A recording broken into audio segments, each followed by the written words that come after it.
Gloria! Gloria lil Mulej.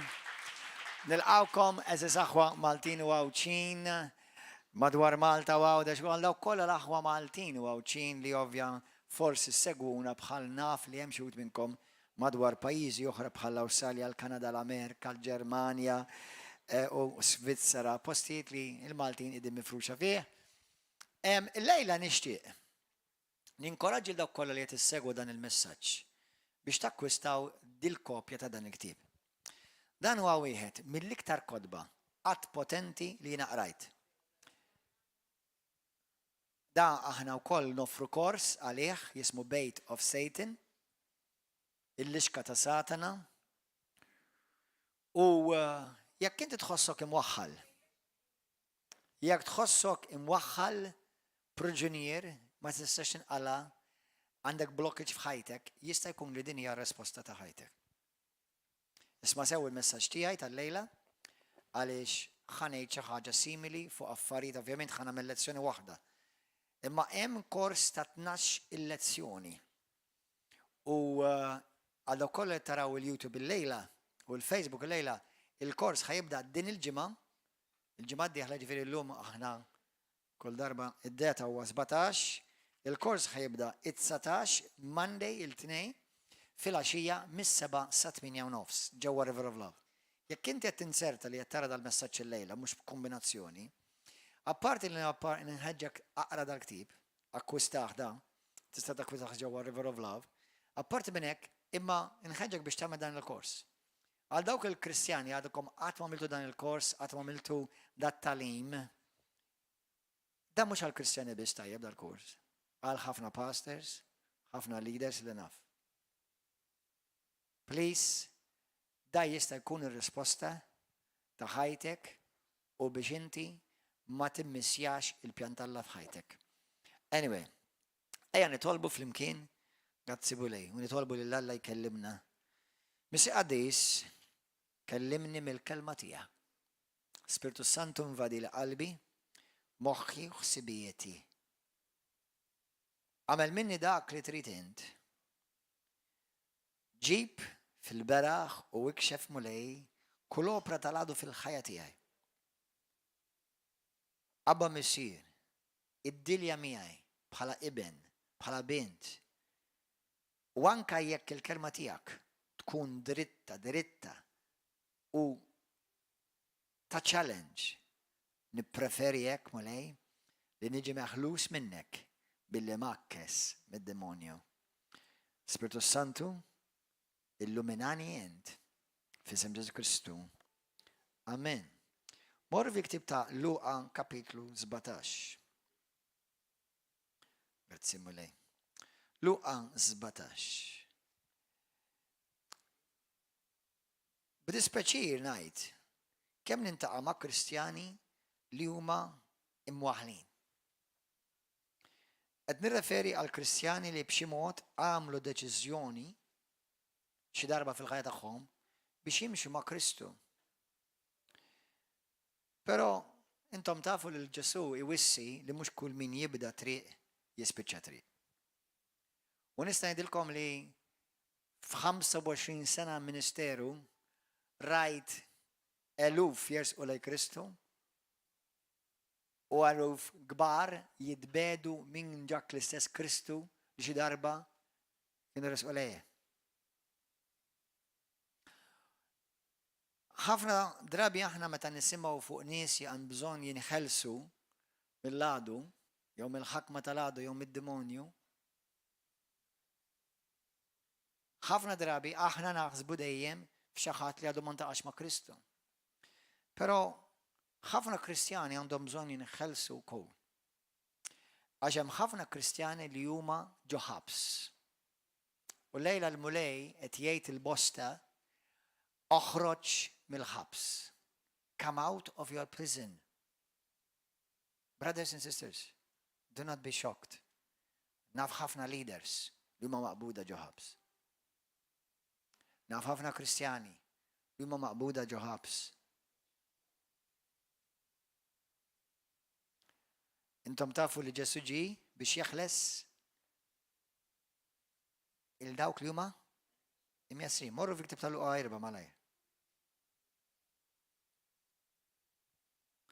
Luqa 4, skrittura li hija popolari minn vers 18, dan huwa Ġesu qed jikklejmja skrittura mill-Ktieb ta' Iżajja. U jekk inti ta' Kristu, esperjenzi li tajt Ġesu f'ħajtek, jew il-lejla qed tisma' dal-messaġġ ukoll li jotta dik xorta waħda, inħeġġek biex inti tiftaħ qalbek tirreżistix l-Ispiritu Santu. Tirreżistix l-Ispiritu Santu. Dak li huwa ta' Ġesu illum huwa tiegħek bħala wirt. Amen? Dan l-istess kliem li qal Ġesu fuqu, aħna nistgħu ngħiduh ukoll fuqna jekk aħna fih. Issa. Imma ara xejn Ġesu, l-Ispiritu tal-Mulej huwa fuqi. Għax hu konsagrani bat nħabbar il-ħelsien lill-imjasrin. Inwassal il-bxara tajba lill-fqajrin, id-daw lill-omja u rrott il-ħelsien lill-maħqurin. Bl-Ingliż tgħid to proclaim liberty to the captives. Libertà lil dawk huma mjassra, jew nkella proġunieri. Ġew proġunieri. Eżaż aħwa ħafna Kristjani huma proġunieri, huma mjassra, huma fil-ħabs.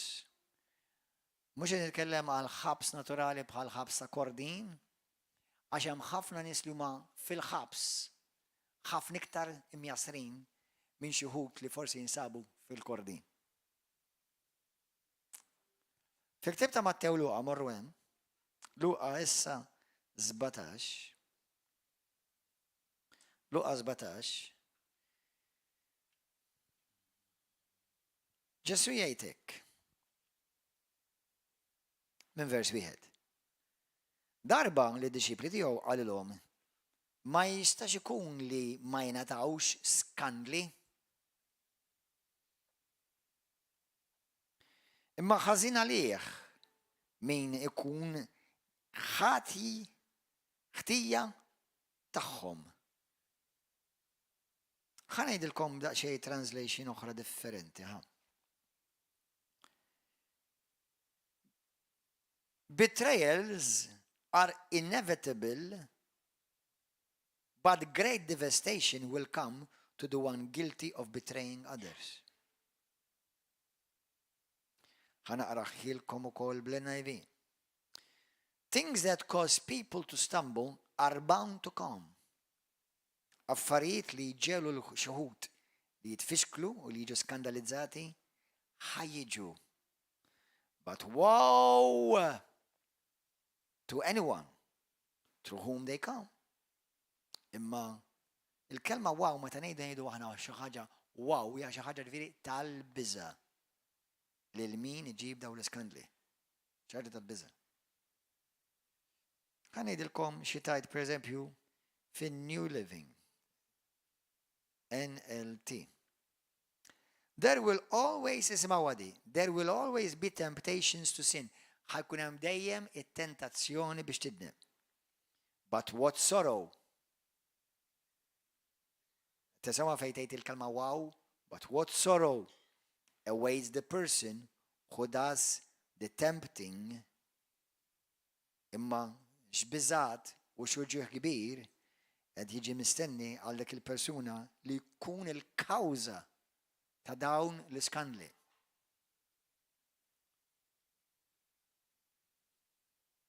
Ħankomplu naqra bil-Malti. Ma jistax ikun li ma jingħatawx dawn l-iskandli għal Ġesu, ġifieri ma tistax titlob mulej neħħili dawn l-iskandli. Aħna ħafna drabi ma ngħidu skandlu, għalkemm illum ngħixu f'soċjetà l-iskandlu mhux biss huwa f'wiċċek imma hawn min irid jinti tiċċelebra l-iskandlu tagħhom ukoll. Li qatt ma ħassir minn għandu spina dorsali ta' Kristu. Sewwa min ġie mirbuħ u moti għad-demonju li hawn ħafna fihom, dak għamlu li jridu msiken. Mela Ġesu pratikament qed jgħidlek ismawni unutli jekk ħad titlob li biex ma jiġux iskandli. Jon kella kelma oħra hija l-kelma offiżi. Kulħadd jgħid offiżi. Offendut. Mela kulħadd jgħid. Jgħid skont Ġesu jien ħankun offendut. Le, ma rix niklejmja ta' pastor dik. Mela skont Ġesu il-offejza ħadd tiġi. Qed tifhmu għad-differenza issa? Issa, mela li inti mhux li tkun offendut jew le dik fidejk. Imma li tiġi dik mhix fidejk. Mela ħajja kulħadd jerġa' jgħidha. Mela ħalli niftehmu aħjar. Mhux li nkun offendut, kulħadd jgħid jien l-opportunità li nkun offendut ħadd tiġini. Taf kemm il-darba? Mill-inqas 7 għal 70 darba kull jum.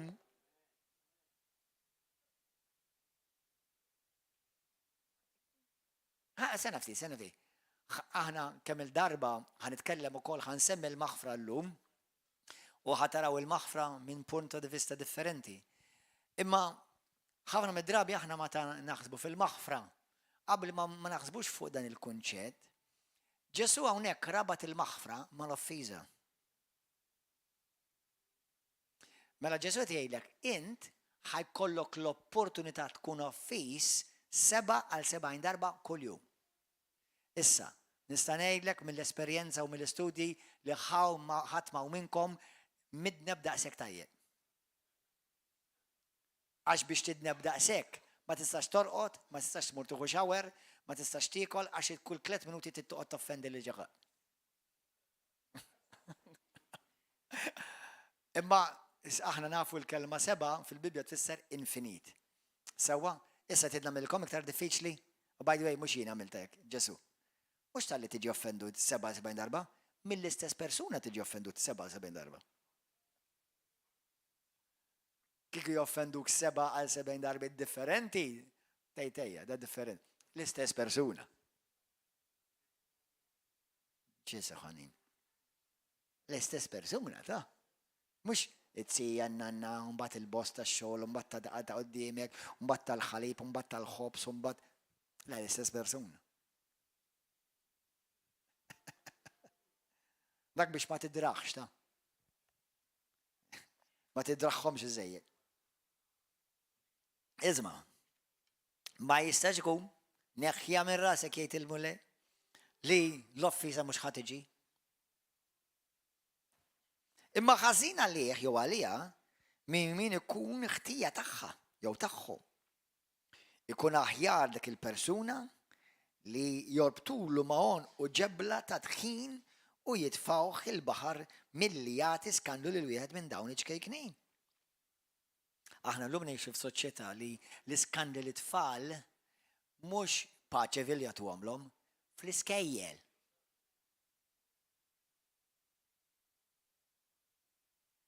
Però isimgħuni, qabel ma tgerger fuq is-sistema tal-iskola u għandek tagħmel xi ħaġa fuq jekk kien ta' Kristu, make sure li inti mhux tiġġieled kontra l-iskola biex imbagħad it-tifel tiegħek minn filgħodu sa falaxxija waħħal mal-iPad u xorta waħda tjara ma taħmiġ.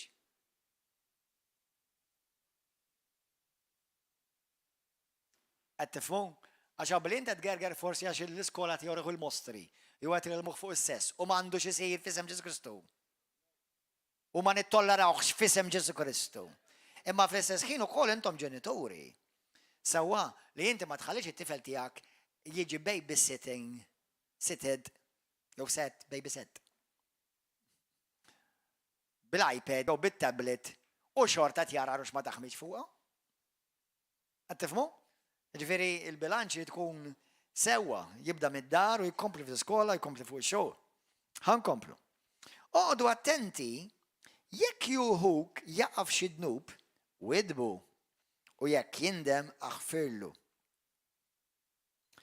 Hawnhekk ma nafx jekk intomx qatt innotajtu għadi. Ta' spiss jiena jsaqsuni n-nies, imma allura jiena dejjem irid naħfer. Isimgħuni. Hawnhekk Ġesu, hawnhekk, issa ngħidilkom postijiet oħrajn. Hawnhekk Ġesu qed jgħidlek aħfirlu kull darba li jindem. U jekk ma jindemx. Interessanti di. Sena ftit, jekk tindem naħfrilha, għafolja 3 minuti oħra ħader ġodda mill-istess ħaġa. Jew ħajamel l-istess ħaġa. Imma jekk ma jindimx, u m'għandux indiema dak li qed jagħmel, jew dik li jekk m'għandix indiema. Ta' by the way, l-iskrittura titkellem fuq għadi. Nista' ngħidilkom mal-ewwel. Titrattaħ bħal pagani. M'għadux ħuk u laqqas oħtok għax m'għandkomx l-istess missi. Hekk jgħid f'Mattew 18 Ġesu. Meta inti konfrontajt il-ħuk jew l-oħtok. Sewwa u inti qed isma' iqaf. Tweġġani. U da jkompli u di tkompli. Imma qabli jgħidlek sorry, għax forsi aħna l-kol kemm aħna niżbaljaw, aħna ġaqsek smart li nagħmlu dnubiet li nweġġgħu il-xulxin bihom mhux kultant ma nkunux nafu. Imma sa fejn taf għalmenu skuża ruħek. Ma jiena jista' jkun ma nkunx taf, hemmhekk għax inti ignorant bħal kollha kemm aħna f'ħafna ta' affarijiet. Imma anti għandha kumbatt nies ukoll li jieħdu pjaċir jagħmlu d-deni. U għalkemm kellimthom u għalkemm ħfirtilhom mhux imħabba fihom ta' għax tħobb lilek innifsek. Allura inti tispiċċa kif tagħmel. Taħfrilhom imma mbagħad ma jibqgħux parti minn ħajtek. La tagħmilhom likes fuq il-Facebook, la tagħmilhom friends, imma tibblokjhom għax Alla nies bħal daw jibblokjhom. Sewwa? Ftakar kien Alla li ħareġ biha li jħassar mill-Facebook tiegħu. U ħareġ biha l-ewwel. Inħassarkom il-ktib tiegħi sewwa? Issa he erases people from his book, we erase people from our Facebook. Amen? Especially those who bring a chance and an opportunity for you to sin. Opportunità li qed jippoġġulek kontinwament opportunità biex inti tkun skandalizzat u tidneb u tiġi offendut. Qed taqbdu xi ħaġa? Sewwa? Halleluja. Amen. Tħobbhom iva, ma tinsix li aħna wkoll irdu nħobbu l-edewwa tagħna. U meta issa saru waqgħu fil-kategorija ta' pagani, tittattom bħal pagani, titħobbhom, titħassarhom, imma hekk. Spiċċa kollox, spiċċa. Għaliex għax hemm raġuni ta' naraw fl-iskrittura. Għodu attenti, jekk ħuk jaqaf xi dnub widbu, jekk jindem aħfirlu. U jekk jonqsok 7 darbi f'ġurnata, man, this is a professional sinner here. U jdur lejk 7 darbit u jgħidlek jisobija, aħfirlu. Is-sisima waġeja. Aħna poplu ta' fidi, poplu ta' fidi, Għanna ramen minnkom poplu ta' fidi. Amen, grazzi mulej. Aħna nitalmu fuq il-fidi kif nirċifu l-fejqan. Kif aħna nitolbu u niddikjaraw u nikklejmjaw bil-fidi l-wedet ta' Kristu. Imma rax ħajajdu l-apostli, jaraw xejdu l-apostli għaw. L-apostli, kif sema dal-klim, għallu l-mulej. Għallimna kif nilmxu fuq l-ilma. Mulej. Għatina l-fidi, ħalli li kien niplon multiplakaw. Mulej.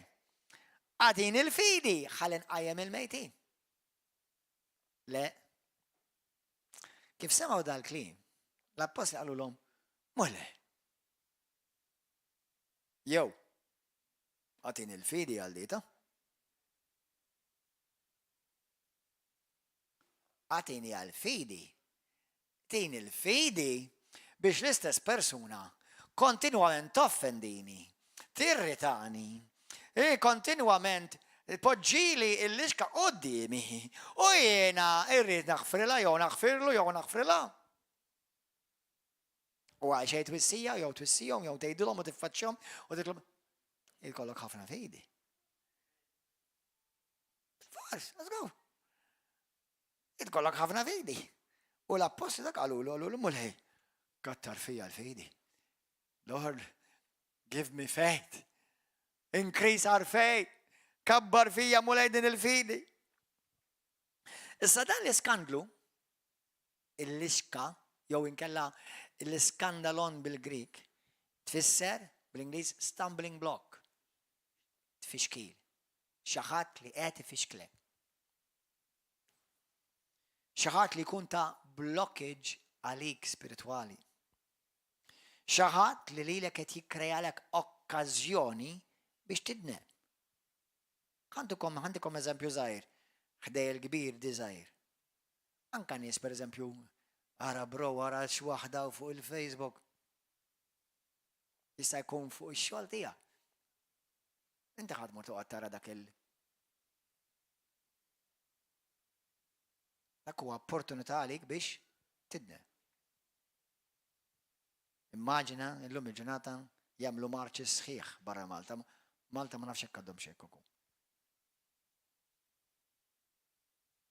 Daw koll opportunità. Ftakar li Ġesu jwissi li min jagħmel daw l-iskandli ikun xi ħaġa tal-biża' għalih, dak li ġej għalih. Kristjani, issa dar messaġġ mhux għad-dinja, dak messaġġ għad-disċipli tal-Alla ta' Kristu Ġesu. Jiena u inti irridu nitalmu nimxu, number one, nafu aħna nimxu fil-grazzja. Il-grazzja ma tadinix opportunità li nagħmlu li rridu, il-grazzja tatina l-opportunità biex bil-qawwa tiegħu nistgħu nagħmlu dak li hu irridna nagħmlu. Amen. Il-grazzja tal-latejna nagħmlu ir-rida tiegħu. Għalhekk Kristjani, qed ngħid għal Kristjani dawk li huma vera ta' Kristu. Ma tistax tgħix poġġut. Imma pastor ma mmissiex ta' ma nagħmlu xejn. Imma taf li qed tagħti skandlu? Taf li qed tkun ta' xhieda ħażina?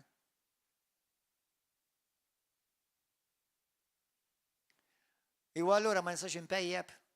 Ftakar inti titkellem fuq Ġesu. Mbagħad idduru u tmur tbus is-sigaret. Tista' timmaġina Ġesu jpejjeb? Mela inti tpoġġi l-opportunità lil ħadd ieħor jiġi skandalizzat u l-Ġesu tiegħek ma jfisser xejn għalihom.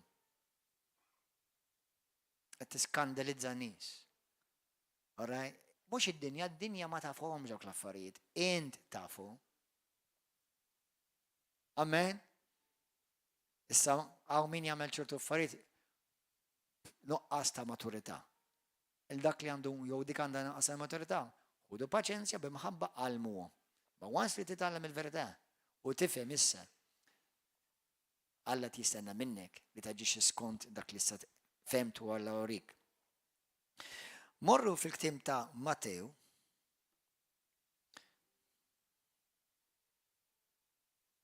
kapitlu 24. Dan huwa il-passaġġ li Ġesu jitkellem huwa passaġġ popolari ħafna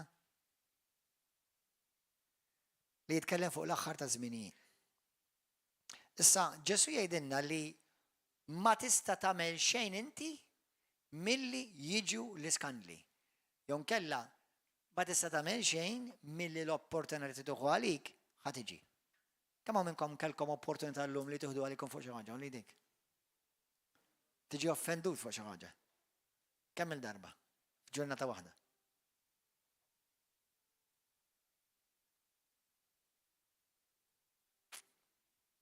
Ismawni, moħkom hawn, għax di li jenitni ħafna. Peress li aħna ma nistgħu nagħmlu xejn biex inbidlu x'ħajamel ħadd ieħor.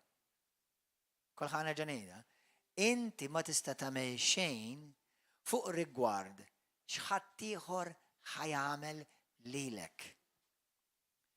X'ħadd ieħor kif ħajġixxi miegħek. Ma tistax tikkontrolla lil ħadd x'ħajamel ħadd ieħor miegħek, imma għandek is-seta kollha f'idejk biex inti tikkontrolla kif tirrispondi u terġixxi lura.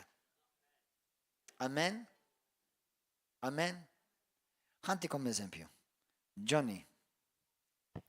Għazajt xi ħaġa simili hekk għawdex.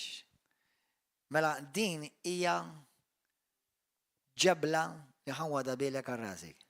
Alright? Jek toqgħod hemm ħawweġġek vera. Issa. Baqa' badem. Waqgħad li hemm.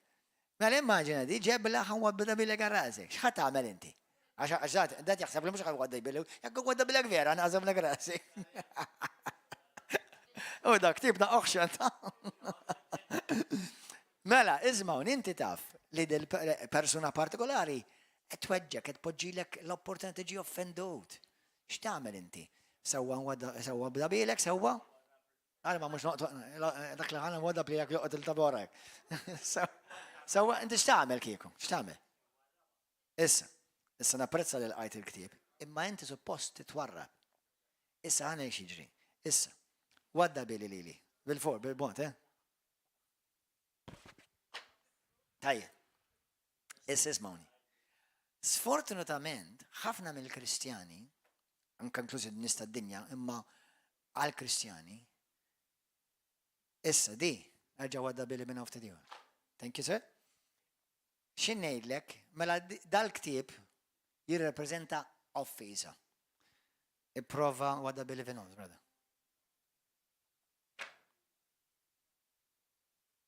X'għamilt jiena? Erġa' wadda bili, hawnhekk.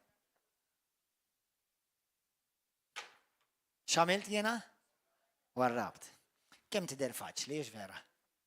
Ma taf li dak li tittamel. Taf li dak li tittamel. L-isfortuna hija di li ħafna Kristjani jidħlu huma għalihom l-offenses.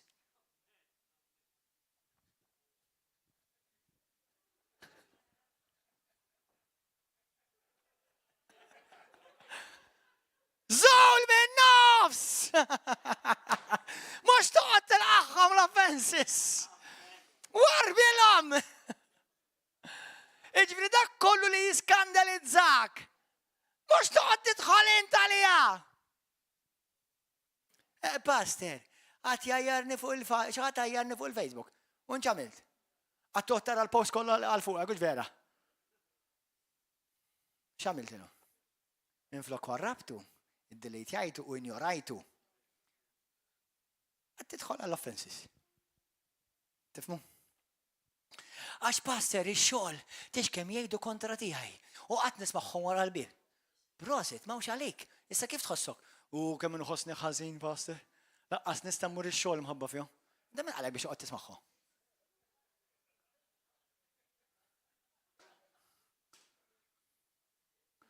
Tajba di. Taf kemm hemm nies jgħidu kontra tiegħek? Titnejlek bihom? Le. Le. Xina timpoġġik quddiem l-iskandlu biex in stess tiġi marraq dak li lilek qed ħajkissillek ħajtek.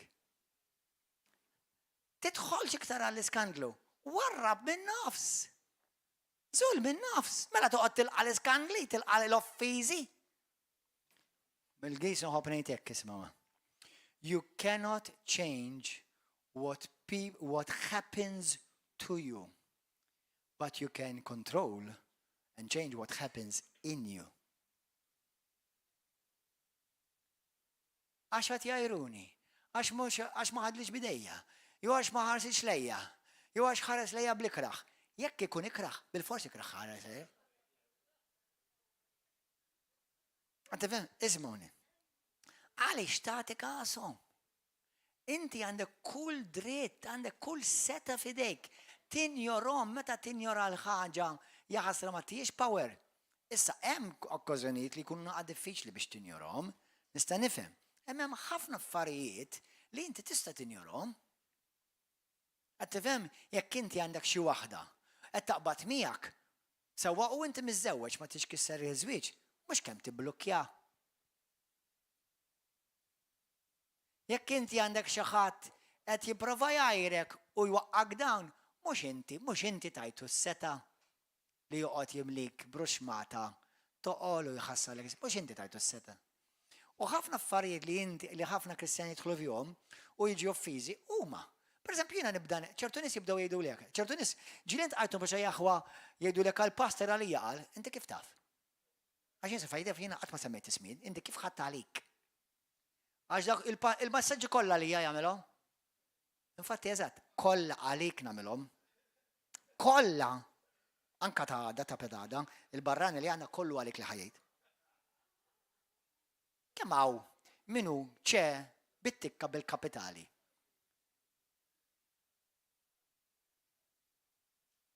ċe, Għax inti toqgħod titfal botti. Imma inti kif taf li qed ngħid għalik? Inti qed tidħol għall-offiża. U bħal ma ngħidu minn ikolkom jiena ma qatt ma nsemmi ismijiet. SFM. Amen aħwa? U by the way, hawnhekk ħanifqa' il-bużżieqa ta' xi ħadd. M'intix daqshekk importanti kemm taħseb li jien. Kemm taħseb? Inti taħseb li jien kollha naħseb fik jien.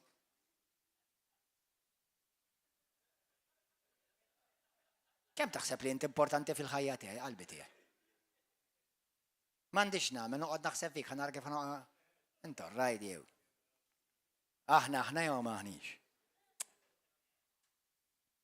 Amen. Hallelujah. Praise God. Mela ja nikbru nitalmu. Amen. Hallelujah. Praise God. Mela morru issa f'Mattew 24. Grazzi Ġesu. Sa Ġesu qed jitkellem fuq l-aħħar ta' żminijiet. U Ġesu jgħid l-kliem x'jiġri fl-aħħar ta' żminijiet. U hawnhekk qed jirreferi għall-Knisja, għall-Kristjani, għal dawk li jsejħu ta' Kristu. U jkun hemm ħafna, u dik il-kelma ħafna bil-Grik tfisser letteralment jiġifieri b'mod assolut iktar minn nofs. Sewwa il-maġġoranza. U jkun hemm ħafna li jitfixklu. Isma'wa x'jiġri, dik il-kelma jitfixklu hija l-kelma skandalu, ġifieri jkun hemm ħafna li jieħdu għalihom. Kemm il-darba tilkom aħwa. River of Love suppost aħna illum qed nintaqgħu ta' għali. 100%. Bej 5,000 u 7,000 ruħ ġew River of Love. U l-maġġoranza li ġew mhumiex hawn, mhumiex qegħdin xi knisja oħra, qegħdin mar-rieħ tad-dinja. Għall-politika ħadu ruhom għadu għalihom fuq il-politika. Għax ovvjament Kristu ma kienx daqshekk importanti, il-politika kienet ħafna iktar importanti. Sewwa sakemm aħna ngħidu ċajta b'Ġesu dik tgħaddi, imma ma tmux tagħmel xi ċajta bil-kulur tal-partit tiegħi għax inkellemek niskru l-fus u tnieħu għalija. U min iġi aktar il-Knisja? Inta fejn kont tiġi qabel propja? Qed tifhmu aħwa. Ħafna li jiġu l-Knisja mhumiex ta' Kristu ta' għax kieku qatt ma jitilqu. Jiġu għall-bniedem. Kieku vera tiġi għal Kristu qatt ma tlaqt. U ħattalik fuq xuġġata għax il-biċċa kbira fl-esperjenza tiegħi qatt ma jkunu affarijiet ta' bamerana u jkunu ċuċati għalhekk hemm ikollhom deb profondità fi Kristu.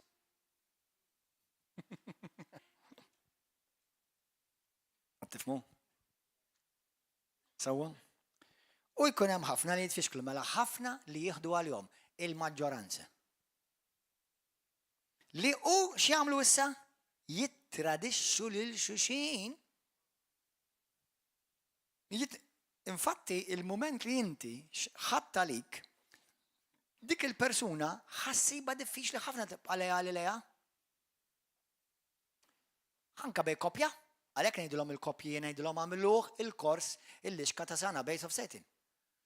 Forsi mhux bil-fors mort l-mara għax ħadd għalik ma' raġel bil-fors mort l ma' raġel f'sodda, ma what about mentalment?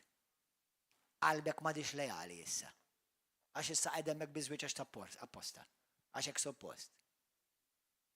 Ħalli ma nkissrux familja, ma nkissrux whatever business, jew knisja, jew fellowship, jew kemm u viċi versa rġiel. Kemm. Il-moment li inti tiġi offis, ara ħanedkom ħaġa, tieħdu xalikom. Tajba di. Xalik, sawa? Tieħu xalik. Ma kull darba tieħu għalik hija tortijak. Għalek biex toħdu. Għax ħadd għalija, min għalek biex toħda? Għanerġa' ngħidha di. Mela, ħares lejha.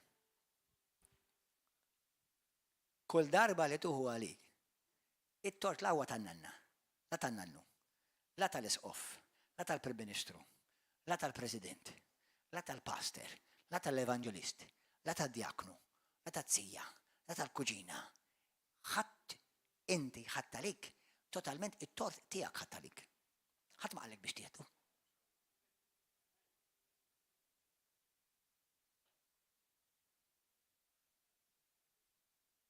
Ġesu qallek l-okkażjoni, l-opportunità biex tuħolik ħadiġi, imma tista' ma toħodix. Imma ħafna, I want it! Inta rajdi. Għal tad-dinja ma mhux ħanipretendi ħafna. Għal dawk li għadhom fil-mulej żgħar, noħdu naqgħu paċenzja ekstra magħhom, ma dawk li intom ilkom ħafna fil-mulej, hello, come on.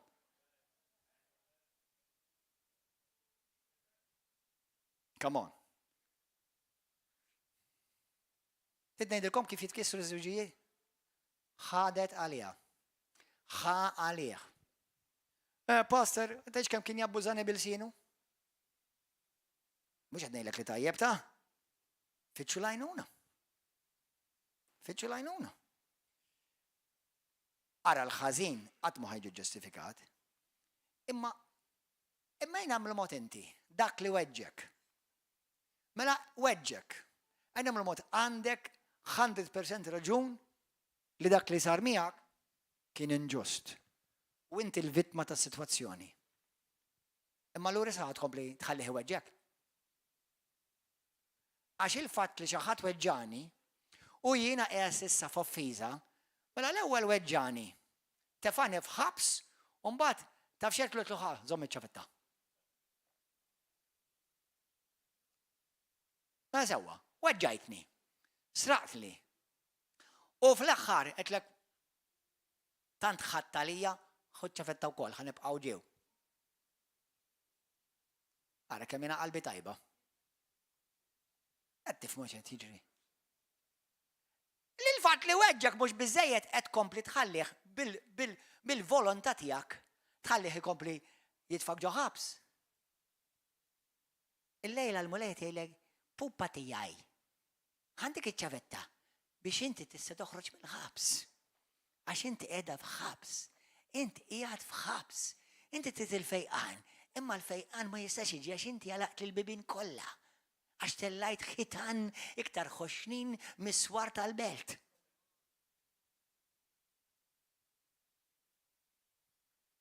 Battuh il-konċett, mela weġġajtni. Offendejtni. Kont ħażin miegħi, kont kattiv miegħi, kont inġust miegħi, ma kienx ħaqni, għax jiena x'għamiltlek ħażin lilek. Anzi ġid biss rejtek. Sena ftit. Imbalalu, balalu, balalu.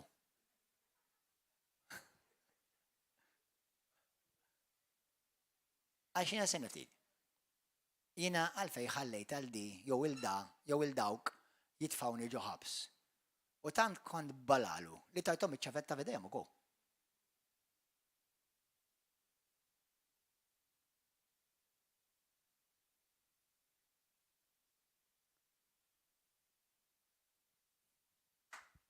Amen, hallelujah. Thank you, Jesus. Mela nisimgħu jaħwa. Darba John Bevere, il-mulej taħ viżjoni. U taħ viżjoni. Tal-aħħar ta' żminijiet u ra ringiela ta' nies jimmarċjaw wara ġuġin. Kienu kollha Kristjani. U kollha kellhom demonji fuq spallihom. U l-mulej qallu dawk huma Kristjani. Kollha offenduti. Kollha offenduti.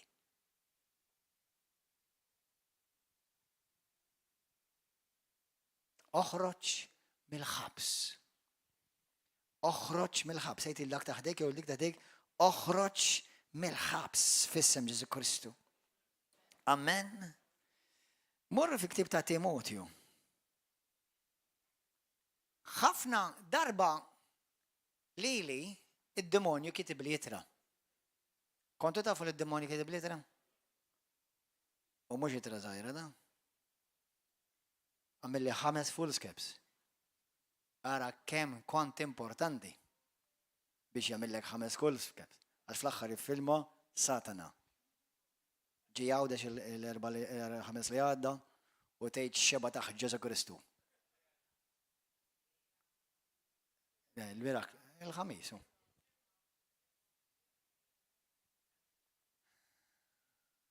Għax meta kellimt ma xaħat, għetlu, xismek? Għalli zatana.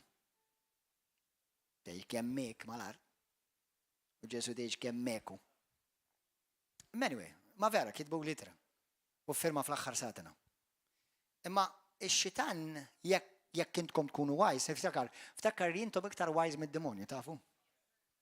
Aħna għanna moħ Kristu, we have the mind of Christ. F'parti mill-litra għal xi ħaġa li vera hija il-verità. Kif jista' jkun ix-xitan jgħid il-verità? Ovvja, kieku ma jarraġbik għax għandu ħafna verità, imma jimmaskola mal-gidej. Issa sma'. Id-demonju kien kitib li f'din litra. Number one kemm kien għamel ħafna dikjarazzjonijiet biex jipprova jisħitni u mhux ħajr nixxielu qatt fi Ġesu Kristu għax dak li berek Alla ma jista' jisħtu l-ebda bniedem. Amen. U dik litra oriġinali ħraqta ma mill photocopy. Żammejt il-photocopy ma l-oriġinali ħraqta. Amen. Imma waħda mill-affarijiet li qalli fl-litra, qalli qgħid il-Kristjani jifqu jwaħħlu fija.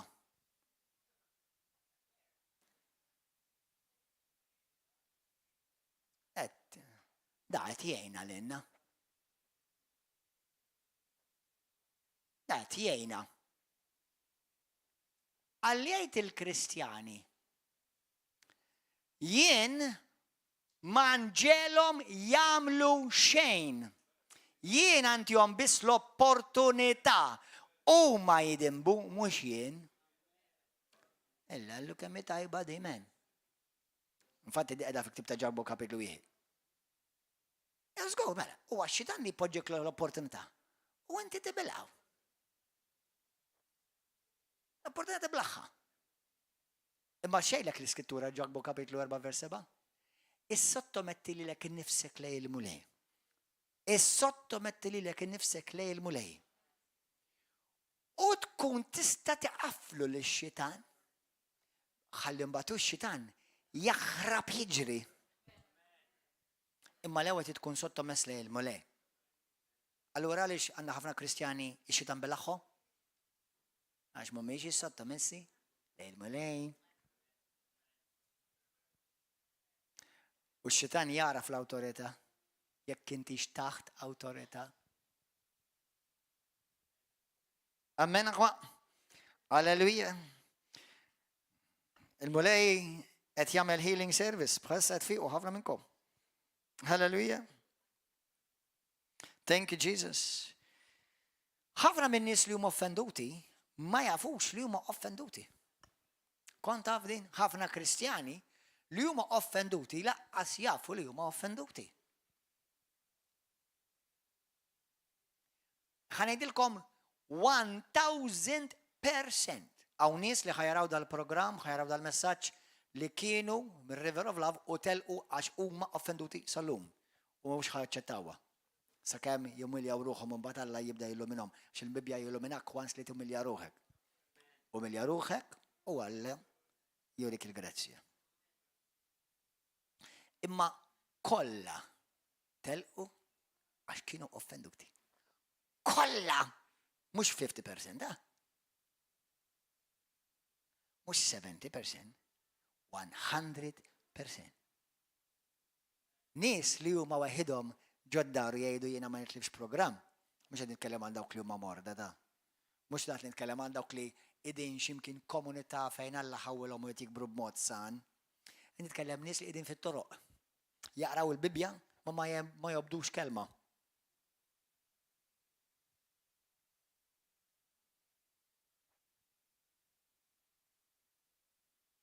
Kollha telqu għax huma offenduti. U issa li qed ngħidilhom li int offendut ħajkun offendut iktar. Għax mhux ħajmetti li hu offendut. Jew offenduta. U min hu offendut qiegħed f'periklu anke ta' ruħek. Ħanejdilkom x'kun qed tiġrilek meta inti tkun offendut u tħalli l-offens tikber ġo fik. Halleluja. Meta inti tiġi offendut, waħda mir-raġunijiet, apparti li inti tkun il-qajt xi ħaġa li Alla għalek tilqaħiex, inti poġġejt ċertu xejdu bħalsa, aspettativi, jew aspettativi fuq persuna iktar mill-li missek. U taf kif jgħidu? Ma bsartix minnu. Ma bsartix minna. Taf ħafna Kristjani offenduti, taf xejdulek? Id-dinja aħjar jittrattawni minni. Imma kont mal-Kristjani u tex kem tawni mill-lar. Taf kem taħ mill-lar u? Imma peress li tan ġi offendut u ġiet offenduta, issa id-dinja għalih huma aħjar l-istandard tad-dinja għalih minni tal-Knisja. Imma għandu raġun. Tinnejdikom għaliex. Għax mid-dinja qed jistenna daqshekk. Ma mill-Knisja qed jistenna daqshekk. L-aspettativa tiegħu fuq in-nies tad-dinja tax-xogħol hija baxxa. Allura kif jgħidulu bro, ara kemm hu nice da. Imma kemm il-darba ġil fellowship għamlulu kafe, ħadulu bideħ, iggwidawh, enuħ jew enuha, jew tlabna magħhom, dak kollu nisewh sakemm naqsu xi ħaġa. Għax la inti tgħid Kristjan se inti perfett.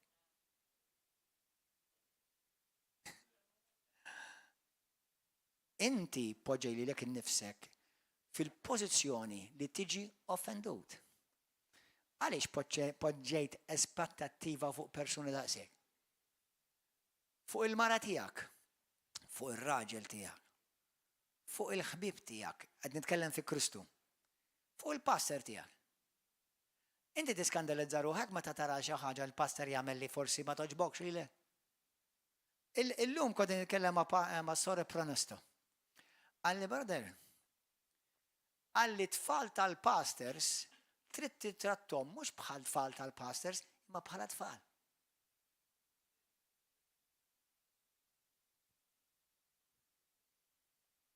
Jekk it-tifel tiegħek jiżbalja mod, jekk it-tifel tiegħi jiżbalja mod ieħor.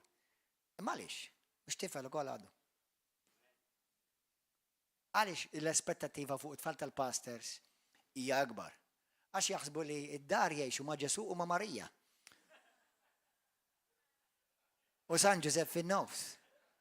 U bil-ħmara u bil-baqra u joqgħdu jinfħulhom.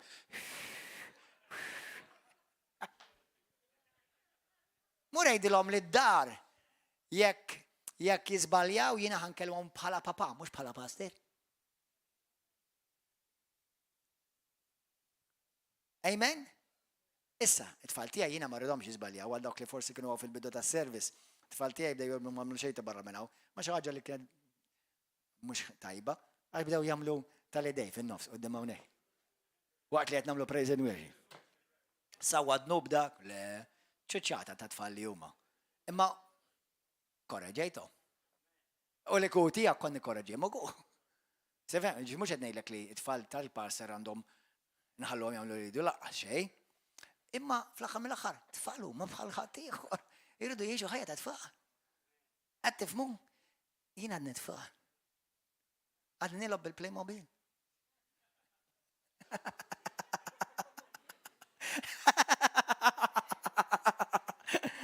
Halleluja, l-biraħ, il-Vikings u n-Knights, tex kem ġiltom? Insomma, ma tanċ nġellu, dan forse nabad nżawweġ xitnej, noqgħod nipprattika. U ngħidulhom ma tinsax tiddivorġa, once nżawweġ għażi.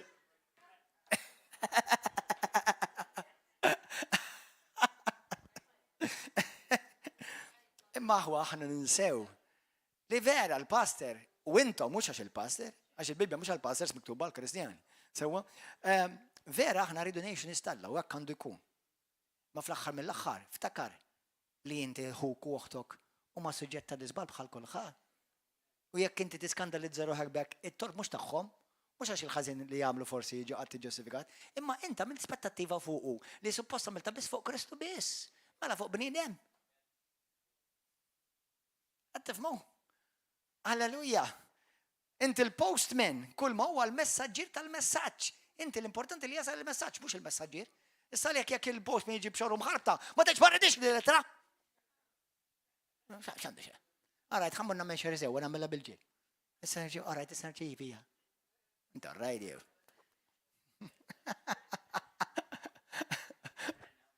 Tifmu aħwa.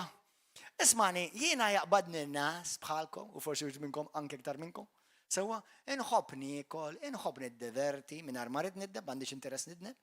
Għalla l-jon ingazzar għalla il-bicċa kbira ta' dub madni xinu ħobbu. Sewa, hemm xidnu bizzar li xikultan narom naqra trajenti, imma il-għal mulet jgħadem fija. Tifhem, imma inħobb niddiverti, inħobb nor, inħobb insifer, inħobb nara xi film sabiħek, kemela, imma nħuġu ristoranti, ġivi għadda kolla tixtiqu toħduni ristorant. Fil-kas nibbukjakom ġemma wara xi xogħol, halleluja, inħobb jaġida kollu. Ma nħobbx, just pieċi naqra l-bibja bista. Nu pieċi nikol ġi xi ristorant sabiħ. Mela, kamma minnkom toħdu pieċi toħdu ġurrisi. Ija, renta wkoll. Aħsibni jiena biss. Hello, come on. Amen. Ħassa. Amen. Etnejnkom biex intom ma tpoġġux lilkom infuskom suscettibli biex tibilaw xi skandlu. Għal xej. Amen. Ekkirit l-għadu. Halleluja, amen. Praise Jesus, gloria al-mulin. Thank you, Lord. Issa, fil-ktib ta' issa din hija xi ħaġa biċċa skrittura vera powerful. Morru fit-tieni Timotju. Isma' għadi. Tieni Timotju. Kapitlu 2. Ħanibda naqra minn vers 14 u aqrawa sew. Aqrawa miegħi flimkien sewwa. F'dan fakkarhom u iddibhom sewwa quddiem Alla li ma joqgħodux jintilfu fi kwistjonijiet dwar kliem li ma jiswa għal xejn. Ħlief biex jagħmel ħsara lil min jisimgħu. Għamel mill-aħjar biex iġib ruħek quddiem Alla bħala bniedem li għadda mill-prova. Bħala bniedem li m'għandux imniex jistħi li jxandar bir-reqqa l-kelma tal-verità. Aħrab it-paċpiċ fieraħ u ħażin. Għax dawk li jitkellmu hekk jibqgħu sejrin mill-ħażin għall-għar. U jkliemhom jinfirex bħal kankru. Minn dawn huma l-meni u filetu li tbedu mill-verità għax qegħdin jgħidu lil qawm bejn imsamma dik ħanaqbisa. Vers 19. Issa imma s-sis qawwi li Alla hija diżhom sħiħ u fuq għandna dan is-siġill il-mulej jaraf dawk li huma tiegħu. U wkoll ħaj jitwarrab bil-ħażin kull min sejjaħ isem il-mulej. Issa maħkoma. F'dar kbira ma hemmx biss tamir tad-debb u l-fidda, imma wkoll tal-ewda u tal-fuħħar. U xut minnhom jindew bihom għalan ta' ġieħ, oħrajn għalan bla ġieħ. Jekk wieħed jissaffa minn dawn il-ħwejjeġ huwa jsir biċċa tamir għalan ta' ġieħ. Tamir imqaddes, ta' siwi għal sidu mħejja għal kull emil tajjeb. Aħrab il-ġibdiet ta' żożija fittex il-ħerqa bis-sewwa l-fidi li mħabba u sliv li mkien ma' daw kollha li jsejħu l-bulej b'qalb safja. Tindaħalx. Kif jitkellem da? Alla qala. Tindaħalx. Fi kwistjonijiet boloħ u bla aqal. Għax taf li dawk li jġibu, daw l-affarijiet iġibu l-ġlied. Minu għaddej tal-bulej m'għandux joqgħod jitlewwem. Imma għandu jkun ħlejju ma' kulħadd jinqala biex jgħallem kollu sabar, paċenzja, kulħadd jgħid paċenzja. Hu paċenzja li mħabba hija paċenzjuża. Iweddeb bil-ħlewwa lil dawk li ma jaqblux miegħu. Għandu mnejn Alla jagħtihom isimgħuha. Alla jagħtihom l-indiema. Ejdilhom il-verità. Ejdilhom il-verità. M'hemm bżonn tgħidix bil-ġlied, ejda bil-ħlewwa. U hekk jarfu l-verità u jiġu f'sensihom.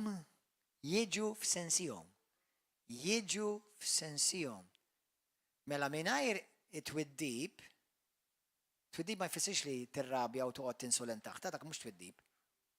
Twiddib jiġifieri qed inkellmek straight kif inhu l-affarijiet. Sewwa? U hekk jarfu l-verità u jiġu f'sensihom. Mela jekk jiġu f'sensihom qabel x'kienu? sensjom meħut. In their own sense, ġifiri, is-sensi tagħhom ma issa meta jgħid in f'sensi, ġifiri inti m'intix qed tara ċarta. Iġvi qed tara mċajpar.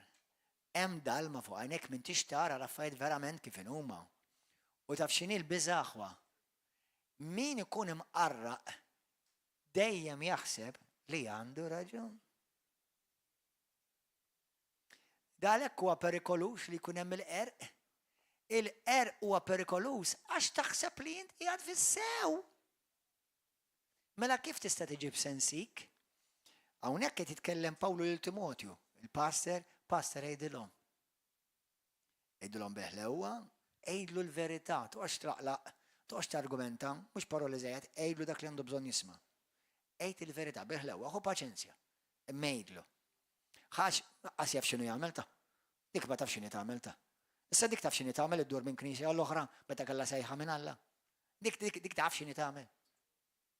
Dak jaf x'inhu jagħmel lilu jdir knejjes, il-kull knisja lew Malta jaf kemm għandha siġġijiet għax kollha darhom. Dak f'sensih hija. Żgur mhux f'sensih. Hekk Alla għalhekk biex tagħmel.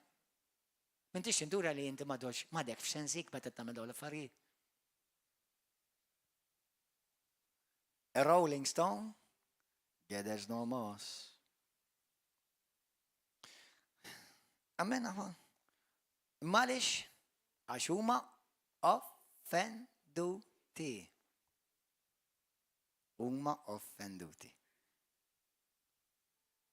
It's a pity. Għax nies bħal daw jeżistu inkluż li talmu dal-kors. Hawnhekk għandi kopja, mhux ħansemmiju fuq hawnhekk ħalli mbagħad jekk irid jgħidaw darba ta' xejda. Meta kien hemm żmien ta' diffikultà, għalli pastor il-mulej ħasejtu poġġi f'qalbi aqra l-ktieb il-lixka ta' Satana. Kif qrawh? Il-mulej għenhom, dew uffiċċju. U grazzi mulej, ġew f'sensihom. Ħantikom tidu tkunu barka għal ħadd ieħor? Tidu tkunu barka għal ħafna Kristjani? Akkwistawlhom kopja ta' dal-gatija. Bis-serjetà ngħidilkom. Ngħidilkom bis-serjetà. Jisimgħu dawn il-messaġġi. Jagħmlu kors fuq dawn l-affarijiet. Għaliex m'intix ħadd twettaq il-pjan tal-Alla f'ħajtek, Alleluja. Amen. Isma' mela għandu mnejn Alla jagħtihom is-sens. Iġibhom sensihom. U hekk jarfu l-verità biex jiġi f'sensihom. Isimgħuha u jeħilsu mhix bik tax-xitan li kien qabadhom taħt idejh tefaħħom proġunieri biex jagħmlu r-rieda tax-xitan. X'inhi di? Kristjani offenduti imqarqa laqqas jafu li qed jagħmlu r-rieda tax-xitan. Imma jinħobbu l-mulej, inaqra l-Bibja. Imma għandek offiża f'qalbek. X'jiswa? Kif ħaneħles minna dell-offiża, pastor? Ara ġejja. Kif? Ġesu x'qallu meta l-apostli idbelħu. Smaħ, Ġesu qallu. 7 għal 7 darbit kull jum l-istess persuna. Ġesu qallu, trid taħfer. Trid taħfer. Ħfirtlu, imma. All right, ħanerġgħu nibda mill-bidu. M'hemmx imma. Trid taħfer. Issa ħanilkom xi ħaġa. Tiftakru fi ktieb ta' Ġwanni. Ġesu jgħidek il-kelma popolari, famuża, fi Ġwanni ħanilkom fejn hija.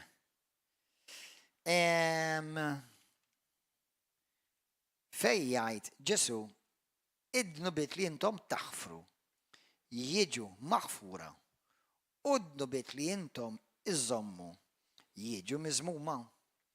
Ismawni aħwa, xtejt l-iskrittura eżatt.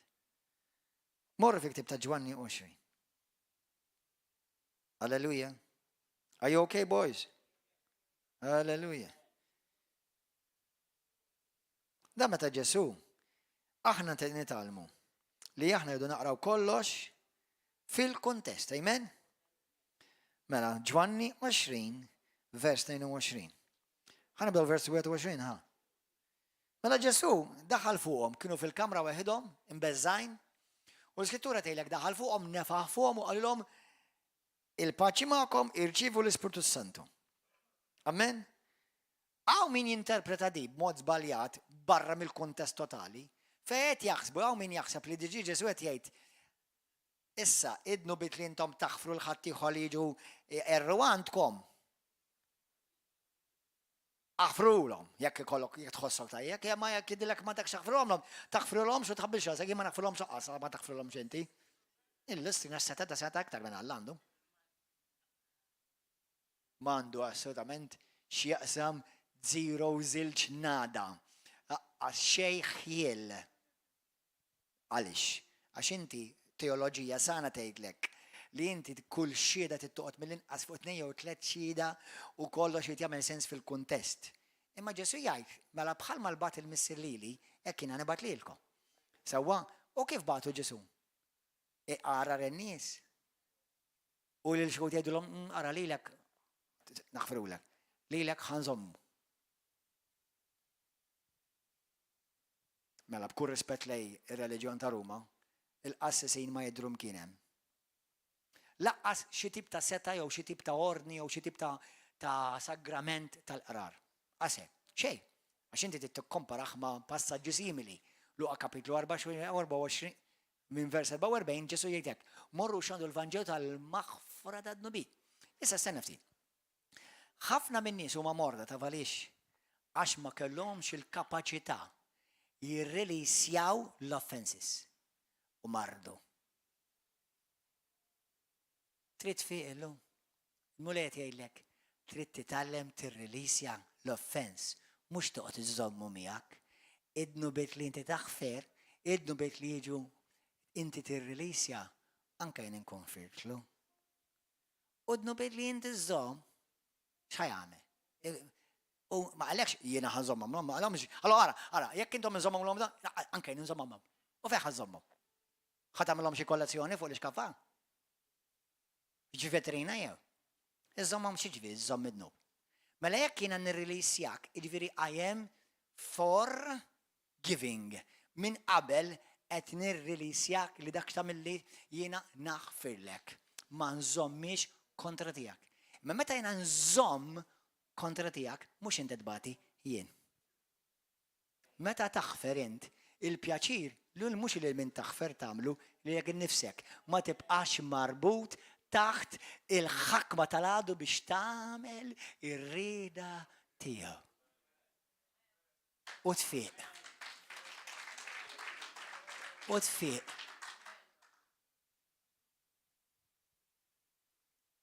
Idnu bit li intom taħfru jiġu maħfura.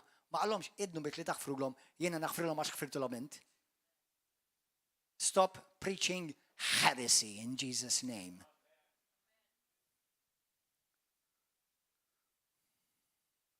Alla dejjem jaħfer fejn hemm l-indiema. M'għandek l-ebda seta iżomm id-dnub ta' ħadd. Però jekk inti tiżomm ikollha d-dnub tiegħek kollha inti jagħmlok qgħod żommhom, qgħod għoddhom waħda waħda. Għamel kollezzjoni. Halleluja. X'iżomm iżomm. Intom rajt tiżomm id-dnub tiegħi mela żgur m'intix ħadd tara wiċċ Alla. Jekk tiżomm id-dnub x'ħadd tagħmel bihom jekk tiżommhom. Qed tifhmu aħwa? Mela inti meta jekk taħfer jekk tirrilisja, int tkun irrilisjat. Jekk inti żommhom, int ħad tkun marbut u tkun oppress. U x-xitan jagħmel minnek pupazz biex tagħmel ir-rieda tiegħu. Għax mulej, pastor, inni nitlob biex infiq. Ara llum ħadd fiq. Llum ħadd fiq. Amen naħwa. Halleluja. L-offense iwassal biex inti titradixxi. Għalhekk ħafna koppji qatt ma jistgħu jerġgħu jkunu flimkien. Sakemm ikun hemm vera il-maħfra. Ġbajt naħfillu, din hebb kontra tiegħek 7 għal 70 darba f'ġurnata. Le, mela min qed jiżbalja quddiem Alla. Int li żammejtlu d-nubiet. Żammejthomlu. Għax għafolja jgħid li ħajndem. Xorta jerġa' jagħmlu, tiġi għallek 3 minuti wara l-mulej. Mela tieħ grazzi ta' 3 minuti. Kull 3 minuti jerġa' bdejja mill-bidu. Mulej. Żidinna l-fidi, dak kemm jibsa di.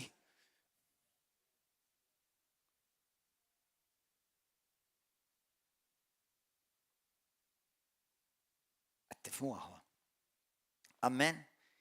Il-ħu of-fis u aktar jibes biex jintrebaħ minn belt qawwija. U l-ġlied bejn l-aħwa qisu staneġ ta' kastell. Proverbi 18-19. Ħanejkom aħwa. Fi ktib ta' 2 Korintin, kapitlu 10, vers 4 u 5. Ġesu jew nkella l-Ispirtu Santu minn Pawlu jgħid hekk ara. Aħna nwaqqgħu kull forma ta' arroġġinament. Bl-Inglis nippreferija strongholds tgħidilhom. Fit-Testament il-qadim jgħidulhom fortresses. Fit-Testament il-ġdid ukoll jgħidulhom fortresses fil-Grik fisser fortress actually. Fisser x'jgħidulha bil-Malti fortress. Fortizza. Aħna nġarfu kull fortizza. Liema fortizza? Għaliex għax ix-xitan ħatafhom. Bnewlu fortizza, għamlu ilu kollha Damask u għamara tex kamel għamlu ilu sabiħa u ġiju qodem. U oppressom u ħatafhom. U minn għal-jom huma Kristjani u laqqas jafu li huma markati għall-infern. My Lord have mercy.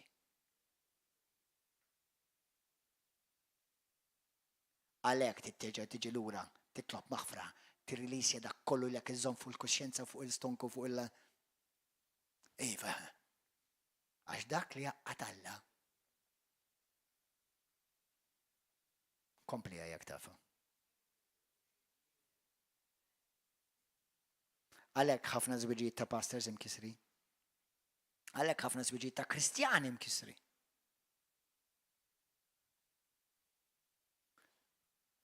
Issa tikber fil-Ministeru.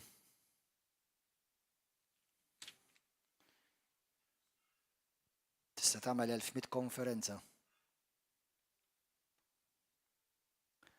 Il-pastor kemm qed titlobni xi ħaġa diffiċli. Impossibbli mingħajr Kristu. Mhux diffiċli. Impossibbli.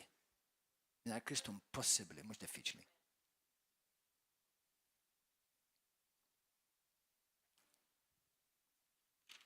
Amen, aħwa. Lest inti biex tinħeles illum. U toħroġ minn dak il-ħabs.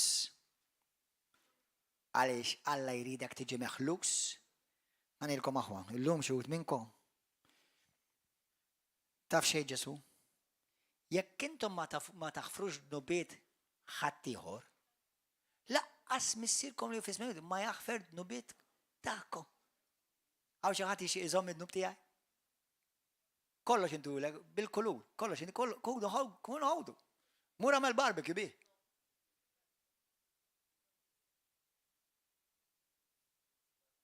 X'tip ta' ċuċiżmu ta' talim għalmu. U żammewru x'mata nies maħkuma mid-demonju.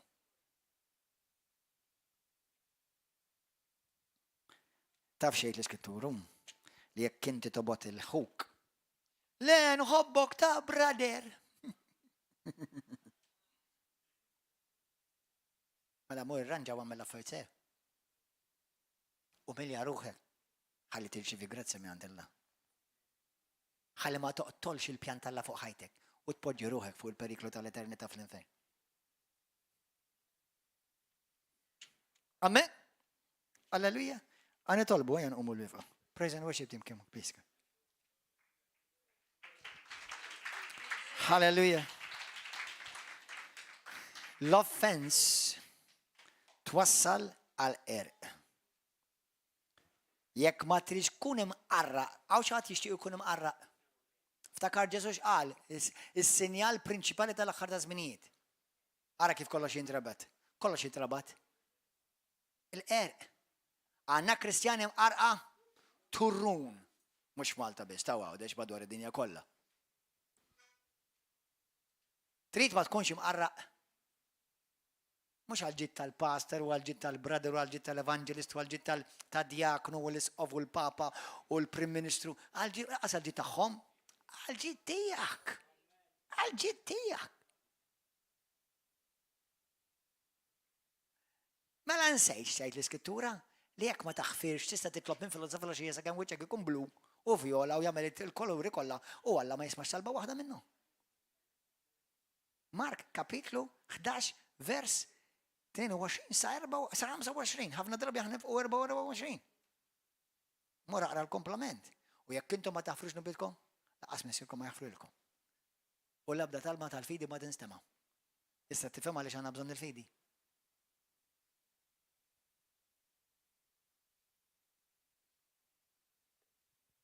Amen. Ismawni llum issa ħanpoġġilkom biċċad ma' żgħir oħra. Xut minnkom mhux il-bosta xogħol ħajkollok taħfer? Xut minnkom ħajkollok taħfer il-żewġek. Il-martek, il-pastor,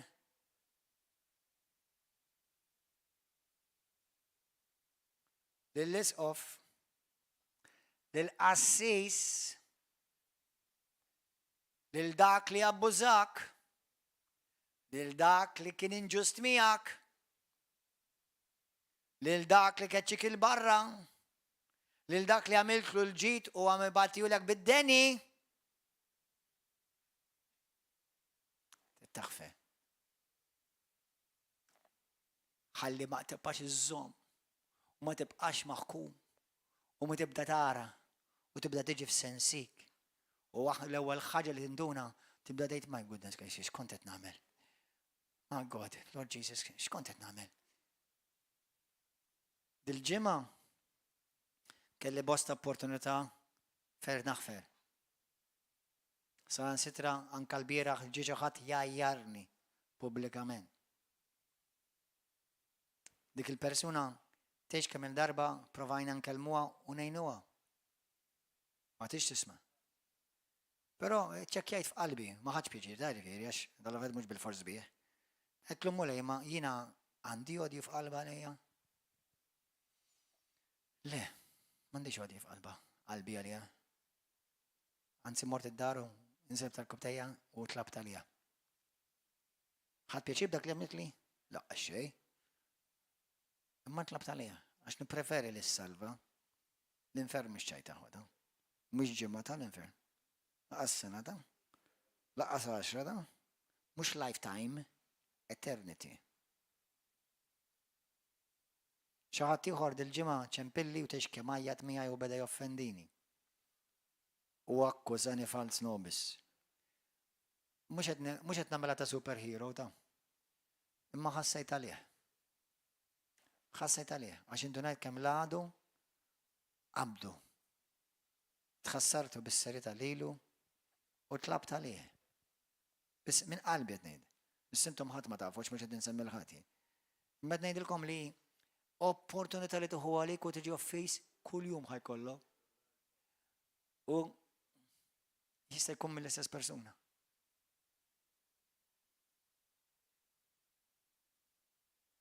Imma l-mulej jtik il-grazzja.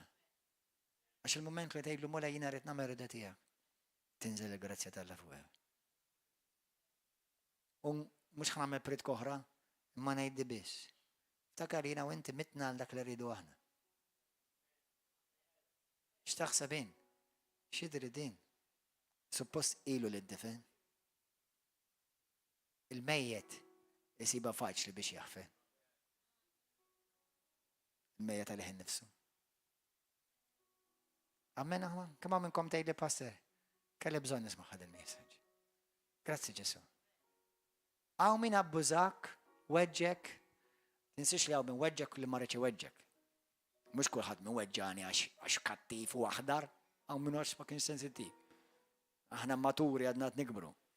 Imma hawn min weġġek u jaf li tiweġġek. X'ħadd għamel?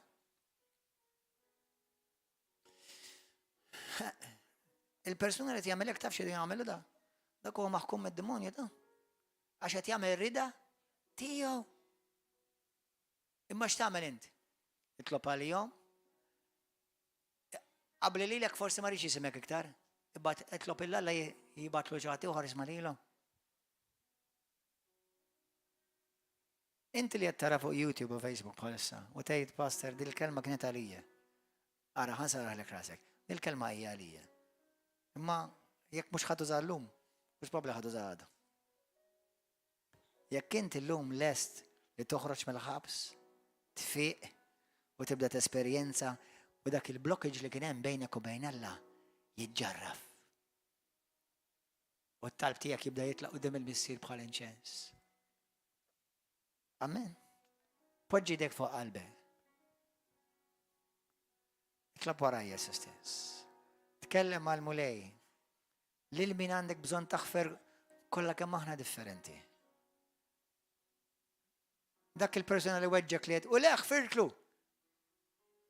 Peress li inti tkellmu fuqha, ġa ċekkja daqsxejn. Tixtieq il-ġid, tixtieqlu l-ġid, tixtieq il-ġid, tixtieq tara tindem u dduq it-tjubija tal-mulej.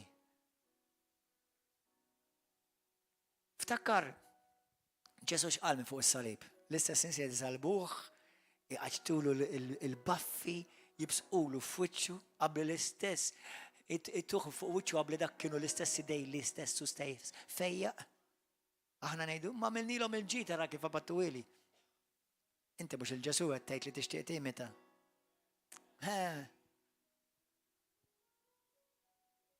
Ftakar bin jagħmel id-deni għax hemm ħdura, mhux ħdura biss hemm demonji qed jagħmlu rida tad-demonji.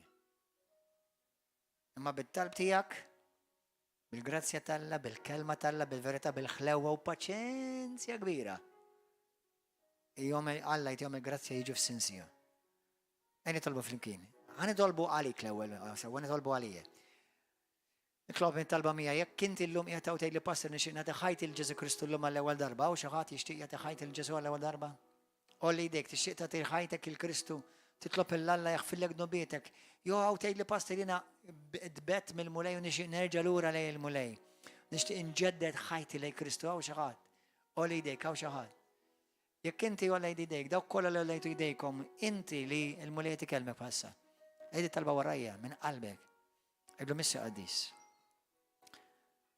Grazzi tal-kelma tiegħek, grazzi tal-ħnina tiegħek, grazzi tal-imħabba kbira tiegħek Ġesu. Mulej, kbira hija l-imħabba u l-grazzja tiegħek u l-ħnina li inti urejt lejja. Ma kontx ħaqni u int ħabbejtni. Ma kienx ħaqni u inti ħfirtli. Ma kienx ħaqni. Kont jien stess li offendejtek u sammartek massa li bidnub tiegħek. Imma int mit-talija. Ma t-tielet jum inti rxuxtaj Ġesu. Kun is-sit tiegħi. Kun il-mulej tiegħi. Kun is-salvatur tiegħi. Nemmen li inti li bent Alla l-ħaj.